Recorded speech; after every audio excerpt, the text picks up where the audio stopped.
Putin का Asia plan, लड़ाकू विमान होंगे तैनात। लड़ाकू विमानों की तैनाती, दुश्मनों के पैरों तले जमीन खिसकी। पुतिन का घातक प्लान, इंडोनेशिया में लड़ाकू विमान। इंडोनेशिया रूस की साझेदारी अमेरिका को पड़ेगी भारी। आज के समय में समंदर में एयरक्राफ्ट कैरियर की मौजूदगी किसी देश की सामरिक ताकत को दर्शाती है। उसी तरह एयरबेस भी किसी देश की पहुंच को बताने का एक बड़ा मानक होता है।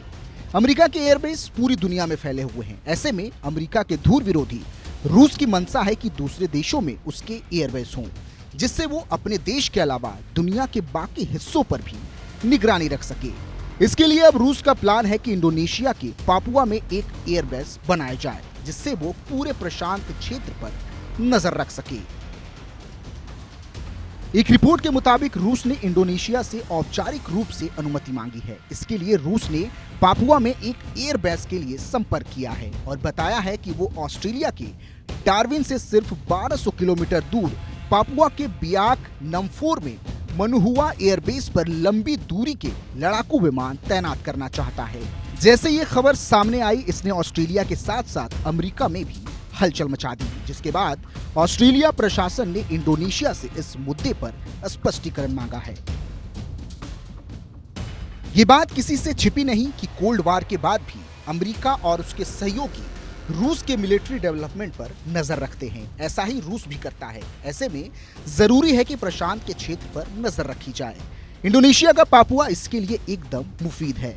रूस की राजधानी मॉस्को भले ही प्रशांत क्षेत्र से दूर हो, लेकिन इंडोनेशिया के बियाक टापू की लोकेशन अमेरिका के गुआम मिलिट्री बेस के काफी नजदीक है।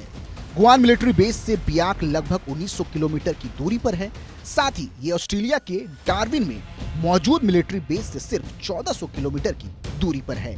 अगर रूस बियाक में अपना कोई सैन्य ठिकाना बनाता है तो उसे इन दो अहम मिलिट्री ठिकानों पर निगरानी रख सकेगा। रूस का एक्शन प्लान सिर्फ इंडोनेशिया तक सीमित नहीं है। वो एशिया के दूसरे देशों के साथ भी अपने रिश्तों को मजबूत कर रहा है और उन देशों में अपनी सैन्य ताकत को बढ़ा रहा है। हाल ही में रूस ने 3 युद्धपोत बांग्लादेश के चटगांव बंदरगाह पर भेजे हैं। बांग्लादेश के सेना प्रमुख जनरल वकार उज जमा की मॉस्को यात्रा के कुछ ही दिनों बाद ही रूस के युद्धपोत बांग्लादेश में पहुंचे हैं।